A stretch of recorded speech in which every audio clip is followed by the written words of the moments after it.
कृष्णा दोस्तों। दूसरों की सफलता से जलने की बजाय उनसे प्रेरणा ले, क्योंकि जलन आपको पीछे ले जाएगी लेकिन प्रेरणा आगे।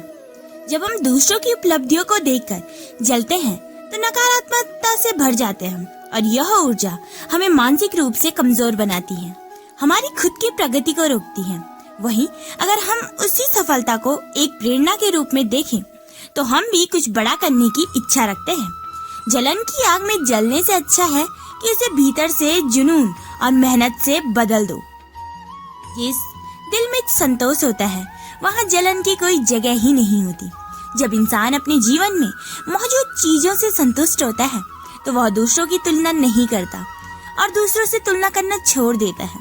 जलन अक्सर तब होती है जब हम सोचते हैं कि उसके पास यह क्यों है और मेरे पास क्यों नहीं। अगर हम अपने पास की चीजों को महत्व दें और कृतज्ञता महसूस करें तो जलन धीरे धीरे समाप्त हो जाती है। ईर्ष्या उस जहर की तरह है जिसे आप खुद पीते हैं और उम्मीद करते हैं कि दूसरा मरेगा। यह एक प्रसिद्ध कथन है और सटीक भी। जलन का असर किसी और पर नहीं बल्कि हम पर होता है। जब हम किसी से जलते हैं तो हमारी मानसिक शांति नष्ट होती है, हम चिड़चिड़े हो जाते हैं और जीवन से संतुष्टि खत्म होने लगती है। यानी हम खुद को नुकसान पहुंचा रहे होते हैं, न कि किसी व्यक्ति को जिससे हम जलते हैं। हर किसी की मंजिल अलग होती है, इसलिए किसी और की राह देखकर खुद को छोटा मत समझो। कई बार जलन इसलिए होती है क्योंकि हम दूसरों की जिंदगी की तुलना अपनी जिंदगी से करते हैं। लेकिन हर इंसान की कहानी अलग होती है, क्योंकि जल्दी सफलता पा लेता है तो कोई देर से। इसलिए खुद की यात्रा पर विश्वास रखें, तुलना करने के बजाय अपने सफर का आनंद लें। वीडियो में आगे बढ़ने से पहले आप भगवान श्री कृष्ण और राधा रानी को याद करते हुए वीडियो को लाइक, चैनल को सब्सक्राइब और कमेंट बॉक्स में जय श्री राधे कृष्णा जरूर लिखें दोस्तों। और भगवान से प्रार्थना करें कि हमें जीवन में सद्बुद्धि दे। अगर आप किसी से सच्चा प्रेम करते हैं, चाहे वह परिवार हो, दोस्त हो या साथी, तो उसकी सफलता आपको खुश करती है। जलन तो तब होती है जब हमारे मन में दूसरों के लिए प्रेम नहीं बल्कि प्रतिस्पर्धा या अहंकार होता है। प्रेम और सकारात्मकता को अपनाने से जलन का अंत होता है। जलन को दूर करने के कुछ ऐसे व्यवहारिक उपाय हैं जिन्हें आप महसूस कर सकते हैं और इन सब चीजों से दूर रह सकते हैं। कृतज्ञता का अभ्यास करें, हमेशा ग्रेटिट्यूड दें, मेडिटेशन और आत्मचिंतन करें, खुद को समझे और अपनी मानसिक स्थिति को सुधारें। भगवान श्री कृष्ण कहते हैं कि खुद की प्रगति पर ध्यान दें, दूसरों से नहीं, खुद से प्रतिस्पर्धा करें। सोशल मीडिया से दूरी बनाएं। ये आजकल का सबसे बड़ा मिथ है कि सोशल मीडिया पे जो दिखता है वो सच्चाई है। नहीं, यह तुलना और जलन का सबसे बड़ा कारण बन चुका है। दूसरों की चमक देखकर खुद को धुंधला मत समझो। हर सितारा अपने समय पर चमकता है। हर किसी की सफलता का एक समय होता है। अगर आज किसी की किस्मत चमक रही है तो इसका मतलब यह नहीं कि आपकी चमक कभी नहीं आएगी। धैर्य रखें और प्रयास जारी रखें। ईर्ष्या हमारे भीतर ही नकारात्मकता और बेचैनी को जन्म देती है। यह दूसरों को नुकसान पहुंचाने से पहले हमें ही मानसिक, भावनात्मक और आध्यात्मिक रूप से तोड़ देती है। ईर्ष्या उस आग की तरह है जो सबसे पहले अपने आप और अपने घर को जलाती है। जब हम दूसरों की सफलता में खुशी महसूस करते हैं तो हमारा दिल बड़ा होता है। इससे मानसिक शांति मिलती है और खुद भी आगे बढ़ने की प्रेरणा मिलती है। सच्चा सुख तो तब आता है जब हम दूसरों की खुशी में खुश रहना सीख जाते हैं। अगर हम जलन की राह पर चलें तो हम कभी संतुष्ट नहीं हो पाएंगे। हमेशा कोई ना कोई हमसे आगे रहेगा ही। लेकिन अगर हम संतोष को अपनाते हैं तो सच्चे सुख का अनुभव होता है।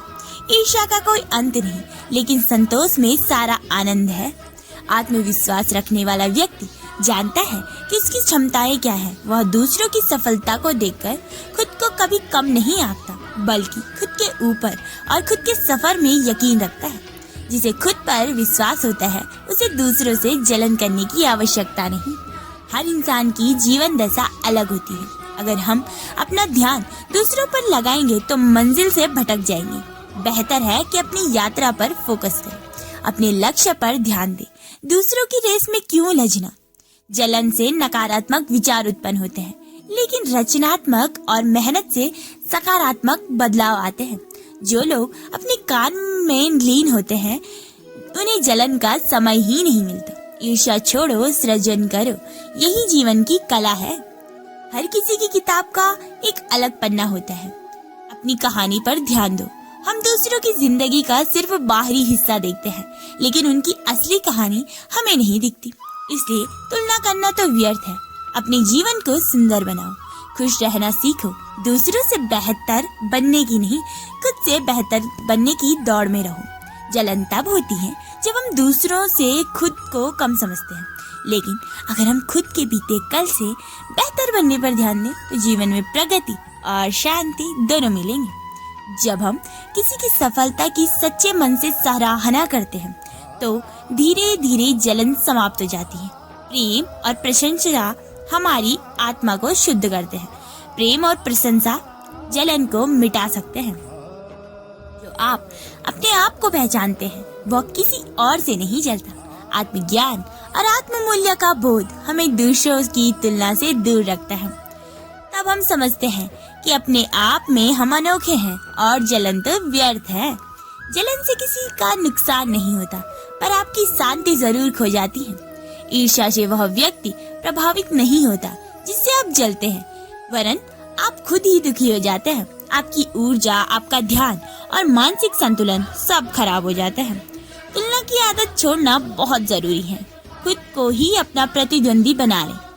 यदि मानसिक शांति चाहिए तो जलन का अंत करना ही होगा। जिस दिन आप अपनी तुलना खुद से करेंगे उस दिन जलन खुद ब खुद मर जाएगी। बड़ा दिल जलन को नहीं देता जगह, वह सिर्फ दुआ देता है। जो लोग उदार सकारात्मक सोच रखते हैं वे जलन को जगह ही नहीं देते। ऐसे लोग दूसरों के लिए अच्छा सोचते हैं और बदले में खुद को मानसिक शांति मिलती है। सच्चे विजेता दूसरों की सफलता को देखकर प्रेरित होते हैं, न कि दुखी। अगर आप वाकई में जीवन में कुछ अच्छा करना चाहते हैं तो दूसरों की सफलता देखकर खुद को प्रोत्साहित करें, न कि जलें। यही मानसिकता आपको भी ऊंचाई की तरफ ले जाएगी। प्रार्थना हमें भीतर से शांत करती है और हमें दूसरों की भलाई की भावना सिखाती है। यह मन को निर्मल करती है और ऐसे विचारों को खत्म करने में मदद करती है। हम प्रार्थना में अगर लगे रहें तो जीवन में असली बदलाव संभव है। भगवान श्री कृष्ण के उपदेशों में ईर्ष्या जैसे भावों को त्यागने पर बहुत बल दिया गया है। विशेष रूप से श्रीमद् भगवद गीता में भगवान श्री कृष्ण ने अर्जुन को जो ज्ञान दिया उसमें उन्होंने ईर्ष्या, द्वेष और अहंकार से मुक्त होकर कर्म करने और शांति पाने की राह दिखाई गई है। तुम्हारा अधिकार केवल कर्म करने में, उसके फल में नहीं। इसलिए कर्म का फल चाहकर मत करो, ना ही कर्म न करने में आसक्त हो। दूसरों के फल, सफलता, धन, पद को देखकर जलना मूर्खता है। अपना कर्म करो और फल की चिंता छोड़ दो। फल तो ईश्वर के हाथ में है। जो किसी से द्वेष नहीं करता सभी प्राणियों का मित्र है, करुणावान है, वही मेरा प्रिय भक्त है। भगवान कहते हैं ईर्ष्या छोड़कर सबके साथ मित्रता का भाव रखने वाला सच्चा भक्त है। जो शत्रु और मित्र को समान देखता है, मान और अपमान में समान रहता है, वह ज्ञानी कहलाता है। जलन तब होती है जब हम दूसरों से खुद की तुलना करते हैं, लेकिन जो समदर्शी है उसे ऊंचाई देखकर जलना नहीं बल्कि स्थिर और शांत रहता है। काम, क्रोध, लोभ, मोह, मद ये सब अधर्म के द्वार हैं। भगवान कहते हैं ये सभी अधर्म का मार्ग है। ये सब गुण आत्मा को कमजोर बनाते हैं।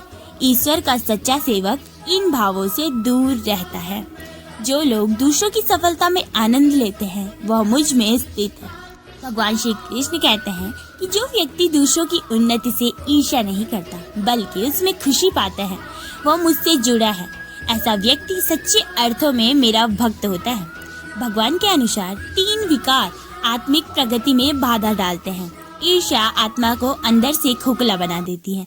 इनसे ऊपर उठकर ही कोई व्यक्ति आत्मज्ञान की राह पर बढ़ सकता है। अहंकार, ईर्ष्या और द्वेष ये तीनों आत्मा को नीचे रखते हैं। संतोष वह अग्नि है जो ईर्ष्या को जलाकर राख कर देती है। श्री कृष्ण बार बार गीता में संतोष और तटस्थता का उल्लेख करते हैं, क्योंकि वहीं से सच्ची आत्म शांति मिलती है। योग में स्थित होकर कर्म करो। सफलता और असफलता में समान भाव रखो। जब हम दूसरों से जलते हैं तो हम अपने ही शत्रु बन जाते हैं। हर मानसिक जहर केवल हमारे मन को खाता है, दूसरों को नहीं। जलन रखने वाला व्यक्ति किसी से समान भाव नहीं रख सकता, लेकिन श्री कृष्ण के अनुसार ईश्वर का प्रिय वही है जो सभी के लिए करुणा और समता रखे। भगवान कहते हैं, शरीरधारी व्यक्ति संपूर्ण कर्मों का त्याग नहीं कर सकता। केवल वही सच्चा त्यागी कहलाता है जो कर्मों के फल का त्याग करता है। यह हमें दिखाता है और सिखाता है कि कर्मों के परिणामों से जुड़ी जलन को छोड़कर हम अपने कर्तव्यों को निष्कलंक भाव से निभाना चाहिए। शरीरधारी व्यक्ति संपूर्ण कर्मों का त्याग कभी नहीं कर सकता। जलन रखने वाला व्यक्ति किसी से समान भाव नहीं रख सकता, लेकिन श्री कृष्ण के अनुसार ईश्वर का प्रिय वही है जो सभी के लिए करुणा और क्षमता रखे। जो मेरे भक्त सभी के प्रति समान भाव रखे वह मुझे बहुत प्रिय है। संतोष वह अग्नि है जो ईर्ष्या को जलाकर राख कर देती है। भगवान कहते हैं कि तटस्थता का उल्लेख करें। प्रार्थना हमें भीतर से शांत करती है और हमें दूसरों की भलाई की भावना सिखाती है। यह मन को निर्मल करती है और जलन जैसे विकारों को खत्म कर देती है। अगर हम प्रार्थना में लगे रहें तो असली बदलाव संभव है। बड़ा दिल जलन को जगह नहीं देता, वह तो सिर्फ दुआ देता है। तुलना की आदत छोड़ना बहुत जरूरी है। खुद को ही अपना प्रतिद्वंदी बना ले। यह मानसिक विकास की शुरुआत है और ईर्ष्या का अंत। ईर्ष्या से वह व्यक्ति प्रभावित नहीं होता, वरन आप ही प्रभावित होंगे। हरे कृष्णा।